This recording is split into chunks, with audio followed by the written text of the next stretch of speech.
Movie शुरू होती है और हमें बताया जाता है कि पृथ्वी से सारे प्लांट्स कम हो गए हैं, इसलिए नेचुरल ऑक्सीजन भी खत्म हो गई है।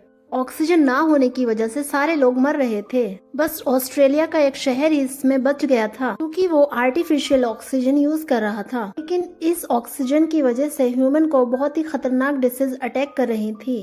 अब हम मूवी के मेन कैरेक्टर ईथन को देखते हैं, जिसकी वाइफ भी इस डिसीज का शिकार हो गई है। इसलिए ईथन अपनी वाइफ को बेस्ट क्वालिटी ऑक्सीजन देने की ट्राई कर रहा था, और इस टाइम ऑक्सीजन के लिए भी पे करना पड़ता था। और ऑस्ट्रेलिया में भी जो लोग बचे हुए हैं वो एक खास कॉरपोरेशन की वजह से बचे हुए हैं, क्योंकि वो कॉरपोरेशन आर्टिफिशियल ऑक्सीजन बनाती है। अब हम देखते हैं कि ईथन को रिजिना ने अपने ऑफिस बुलाया है। रिजिना ऑक्सीजन बनाने वाली कंपनी की सीईओ एक रिसर्चर थी। वो ईथन को अपने पास बुलाकर बताती है कि दुनिया में अगर इसी तरह ये बीमारी फैलती रही तो सारी दुनिया बहुत जल्दी खत्म हो जाएगी, और वो कहती है कि एक तुम ही हो जो इस दुनिया को बचा सकते हो। ईथन उसकी बातों से बहुत कंफ्यूज हो जाता है, इसलिए रिजिनिया उसको एक लैब लेके जाती है। ईथन के साथ उसका एक फ्रेंड भी था, और लैब में जाने के बाद उन्हें एक टाइम मशीन दिखाई जाती है, और यहाँ ईथन को बताया जाता है कि ये टाइम मशीन उसके फादर ने बनाई है। और रिजिनिया कहती है कि इस मशीन को सिर्फ तुम ही चला सकते हो, क्योंकि तुम्हारे हाथ में इस मशीन का एक पार्ट उस वॉच की शक्ल में है जो तुम्हारे डैड ने तुम्हें दी थी। इसके बारे में सुनते ही ईथन को याद आता है कि जब बचपन में उसके डैड ने उसे ये वॉच दी थी तो उसके हाथ से ब्लड निकलने लगा था, और वॉच उसी के हाथ में फिक्स हो गई थी। लेकिन इस वॉच के बारे में ईथन को अब से पहले कुछ नहीं पता था, और अब ईथन को बताया जाता है कि इस टाइम मशीन से एक मैसेज रिसीव हुआ है जो फ्यूचर से आया है, और मैसेज में तुम्हें 400 साल आगे यानी फ्यूचर में भेजने की बात हो रही है। और यहाँ लैब में एक डॉक्टर ईथन को बताता है कि हमें पता चला है कि अब से 400 साल बाद की दुनिया दोबारा पहले जैसी हो गई है, यानी वहाँ प्लांट्स और ऑक्सीजन है, और वहाँ का क्लाइमेट भी बिल्कुल नॉर्मल है, यानी वहाँ का एनवायरनमेंट अब इंसानों के रहने लायक है। और वो कहते हैं कि तुम्हें तुम्हारे फादर के एक्सपेरिमेंट के अकॉर्डिंग तुम्हें वहाँ जाना चाहिए, और वहाँ से प्लांट और ऑक्सीजन को कलेक्ट करके यहाँ लाना है, यानी फ्यूचर से ऑक्सीजन और प्लांट कलेक्ट करके पास्ट में भेजोगे, जिससे हम दोबारा यहाँ लाइफ स्टेबल कर लेंगे। ईथन को लग रहा था कि ये सब लोग मिलके उसके साथ कोई गेम खेल रहे हैं, और अगर ऐसी सिचुएशन सच में है भी तो ईथन वहाँ नहीं जाना चाहता था, क्योंकि उसकी वाइफ बीमार थी। लेकिन साइंटिस्ट को लगता था कि अगर ईथन सच में वहाँ चला जाए तो इस वर्ल्ड को ठीक कर सकते हैं। और अब ईथन का फ्रेंड जो उसके साथ था उससे फ्यूचर में जाने के लिए मना रहा था, लेकिन ईथन नहीं जाना चाहता था, क्योंकि वो अपने फादर जैसा नहीं बन सकता, जो अपने प्रोजेक्ट के लिए ईथन और उसकी मदर को छोड़कर चले गए थे।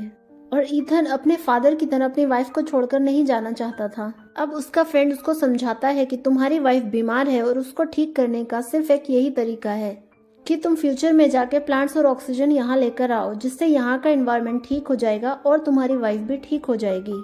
और घर जाने पर जब ईथन अपनी वाइफ के साथ ये सारी बातें शेयर करता है तो वो भी उससे फ्यूचर में जाने के लिए इंसिस्ट करती है, हालांकि वो नहीं चाहती कि ईथन फ्यूचर में जाए, लेकिन फिर भी वो सब लोगों के लिए ये करना चाहती थी। अब बहुत सोचने के बाद ईथन नेक्स्ट मॉर्निंग रिजिना के पास जाता है।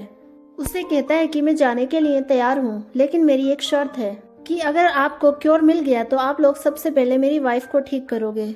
और रिजिना इस बात पर एग्री हो जाती है, और अब ईथन की फ्यूचर में जाने की तैयारी शुरू हो जाती है, जहाँ लैब में ईथन को एक सूट दिया जाता है जो मशीन में जाने से पहले पहनना था। और इस सब के बाद जब ईथन उन सब से आगे का प्लान पूछता है तो उनके पास कोई आंसर नहीं था। उनको नहीं पता था कि ईथन को फ्यूचर में कौन मिलेगा और वो वापस कैसे आएगा, और यहाँ तक कि उनको ये भी बिलीव नहीं था कि ईथन प्लांट्स को यहाँ तक ला पाएगा कि नहीं। लेकिन ईथन को अब तो जाना ही था। और इसके बाद ईथन को एक डिवाइस दी जाती है जो ईथन को पास्ट से कनेक्टेड रखेगी। फाइनली ईथन मशीन में बैठ जाता है, और वो लोग टाइम सेट करके मशीन को ऑन कर देते हैं। और अब मशीन ऑन होने के बाद रेडियो रेज का एक ब्लास्ट होता है, जिससे मशीन के अंदर ईथन बहुत तेजी से मूव कर रहा था। अब ईथन फ्यूचर में आते हुए एक अननोन जंगल में आकर गिर जाता है। तेज हवा की वजह से ईथन के सूट को आग लग जाती है, जिसे वो बाहर आकर उतार देता है। अब इस सब के बाद वो अपने इर्द गिर्द देखता है, जहाँ ये दुनिया दोबारा पहले जैसी हो गई थी। ईथन अब नेचुरल ब्यूटी और ऑक्सीजन को एंजॉय कर रहा था। अब थोड़ा आगे जाने पर उसे एक कंकाल नजर आता है जिसके हेड पर बुलेट का एक निशान था। अब वो उस कंकाल की ड्रेस के नाम पढ़ता है तो वो बहुत ही ज्यादा परेशान हो जाता है क्योंकि वो उसी का कंकाल था। और अब ईथन को वो डिवाइस भी मिलती है जैसी डिवाइस वो साइंटिस्ट ने उसको दी थी। ये सब देखकर ईथन बहुत ज्यादा डर गया था और उसे अब कुछ समझ नहीं आ रहा था क्योंकि उस कंकाल के हाथ में भी सेम वॉच थी, फर्क सिर्फ लाइट का था। उस कंकाल की वॉच में ग्रीन लाइट थी और ईथन की वॉच में रेड लाइट थी और ये चीज उसे थोड़ा सा कंफ्यूज कर रही थी। और ये सब देखते हुए रात हो जाती है और ईथन रात गुजारने के लिए फायर बनाता है और खाने के लिए कुछ बेरीज कलेक्ट करता है, पर ये बेरीज पॉइजनस थी जिससे ईथन की तबीयत खराब हो जाती है और ईथन बेहोश हो जाता है। और ईथन की तबीयत के बारे में उस डिवाइस की हेल्प से लैब में पता चल जाता है।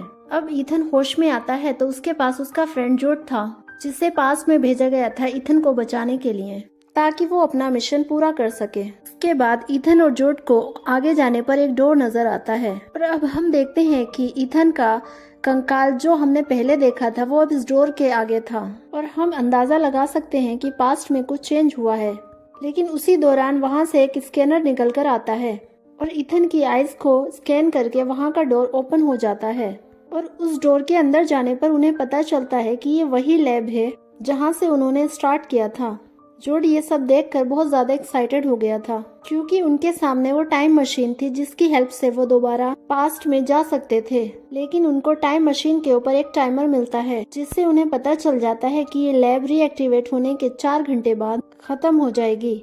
इस सिस्टम को ऐसे डिजाइन किया गया था ताकि इस सिस्टम का कोई गलत फायदा ना उठा सके। यहाँ ईथन एक होलोग्राम ऑन करता है जहाँ उसके फादर ने इस प्रोजेक्ट की डिटेल बताई हुई थी और अब उन्हें जल्दी जल्दी अपना काम फिनिश करना था। ऑक्सीजन और प्लांट्स को कलेक्ट करके वापस जाना था। लेकिन जब उन्हें पता चलता है कि ऑक्सीजन कलेक्टर यानी जो मशीन ऑक्सीजन को कलेक्ट करेगी वो खराब है तो वो बहुत ज्यादा परेशान हो जाते हैं और अब उन्हें इस मशीन को 4 घंटों के अंदर अंदर ठीक करके वापस जाना था और उनके पास टाइम बहुत कम था। और अब उन्हें यहाँ से बाहर जाने पर पूरी सिटी प्लांट से कवर मिलती है। जगह जगह ह्यूमन कंकाल मिलते हैं जिससे उन्हें पता चलता है कि ह्यूमन के पूरी तरह खत्म होने के बाद ये सिटी प्लांट्स में कन्वर्ट हुई थी, यानी इंसानों के जाने के बाद ही यहाँ का एनवायरनमेंट ठीक हुआ था। और अब फ्यूचर में ही ईथन अपने घर जाता है और अपनी वाइफ के कंकाल को देखकर वो बहुत ज्यादा इमोशनल हो जाता है। अब ईथन जो उसको फ्यूचर डिवाइस मिली थी उसकी रिकॉर्डिंग ऑन करता है और उसे पता चलता है कि जोड ही उसे शूट करेगा और ये रिकॉर्डिंग जोड भी सुन लेता है और सच में उसे शूट करने के लिए गन निकालता है। लेकिन ईथन किसी तरह जोड को रोक लेता है और डिसाइड करता है कि वो मरने से पहले मशीन को ठीक करेगा। और वो लोग अब दोबारा लैब में आते हैं जहां उनके पास 37 मिनट्स बाकी रह गए थे। यहीं ईथन लैब के बाहर अपने कंकाल को देखने जाता है कि क्या जोड को रोकने से उसका फ्यूचर चेंज हुआ है। लेकिन वो देखता है कि उसका कंकाल वैसा और वहीं पर था जिससे उसे पता चलता है कि फ्यूचर अभी चेंज नहीं हुआ है और अब वो फ्यूचर को जानना चाहता था। इसीलिए वो अपनी डिवाइस की बैटरी निकालकर फ्यूचर की डिवाइस में डालता है जहाँ उसे वो वीडियो नजर आती है जहाँ जूड ने उसको मारा था। और अब ये देखकर जूड उसे समझाता है कि हमारे बचने के चांस वैसे भी नहीं है और हम ऑक्सीजन कलेक्टर को ठीक करेंगे तो बहुत ज्यादा टाइम वेस्ट हो जाएगा, हमें उससे पहले ही इस टाइम मशीन में बैठकर वहाँ चले जाना चाहिए। लेकिन ईथन उसकी बात न मानते हुए उसे एक रूम में लॉक कर देता है और लैब में आकर अपने फादर का होलोग्राम ऑन करता है। और ये होलोग्राम उस दिन का था जिस दिन उसके फादर की डेथ हुई थी। और इस होलोग्राम में ईथन देखता है कि उसके फादर अपने द्वारा बनाई गई टाइम मशीन और दूसरी इन्वेंशन से मैनकाइंड को प्रोटेक्ट करना चाहते थे। लेकिन रिजीना उस मशीन को अपने काम के लिए यूज करना चाहती थी और रिजीना अपने मकसद में कामयाब ना हो जाए इसीलिए उसके डैड ने उस मशीन को ईथन के डीएनए से कनेक्ट कर दिया था। इसीलिए वो वॉच पहनने पर ईथन के हाथ से ब्लड आया था। लेकिन रिजीना हार मानने वालों में से नहीं थी, इसीलिए उसने जूड के साथ मिलकर ईथन के पेरेंट्स को मार दिया था ताकि वो फ्यूचर में ईथन को अपने मकसद के लिए यूज कर सके। और ईथन ये सब देखकर बहुत ज्यादा डिस्टर्ब हो गया था क्योंकि उसने जिसको अपना दोस्त माना था उसी ने उसके पेरेंट्स को मारा था और उसे ये भी रिवील हो गया था कि वो इतने सालों से अपने फादर को गलत समझ रहा था। और अब ईथन रिजीना को अपने मकसद में कामयाब होने नहीं देना चाहता था, इसीलिए वो टाइम मशीन को डिस्ट्रॉय करने वाला था। लेकिन तभी जूड आकर उसे रोक देता है और जूड उसे बताता है कि रेजिना ने मुझे इसलिए भेजा है कि जब ईथन वो डिफेक्ट ठीक कर रहा हो तो मैं ईथन को मार दूं। लेकिन जूड ईथन को अपने भाई की तरह ही समझता था, इसीलिए वो ईथन को मारने से पहले ही अपने आप को शूट कर देता है। और अब वो अपने फादर का मकसद पूरा करने के लिए काम कर रहा था। और अब वो ऑक्सीजन कलेक्टर को ठीक कर देता है और सारे प्लांट्स भी मशीन में रखकर पास्ट में भेज देता है। यहाँ ईथन ने अपने फादर के मर्डर और रेजिना के एविडेंस साथ भेजे थे, लेकिन वो खुद पास्ट में नहीं गया था, जिससे रेजिना का सारा प्लान डिस्ट्रॉय हो गया था और रेजिना को अरेस्ट कर लिया गया। यहाँ ईथन अपनी वाइफ के लिए पास्ट में एक फ्लावर भी भेजता है और खुद फ्यूचर में टाइम मशीन को डिस्ट्रॉय कर देता है ताकि इसका कोई गलत यूज ना कर सके। और अब ईथन लैब से बाहर आता है तो उसे कोई कंकाल नजर नहीं आता, जिससे उसे पता चल जाता है कि पास्ट चेंज हो गया है। उसके एक अच्छे डिसीजन ने पूरे मैनकाइंड को सेव कर लिया। अब फ्यूचर की ग्रीनरी को दिखाते हुए ये मूवी यहीं पर एंड हो जाती है।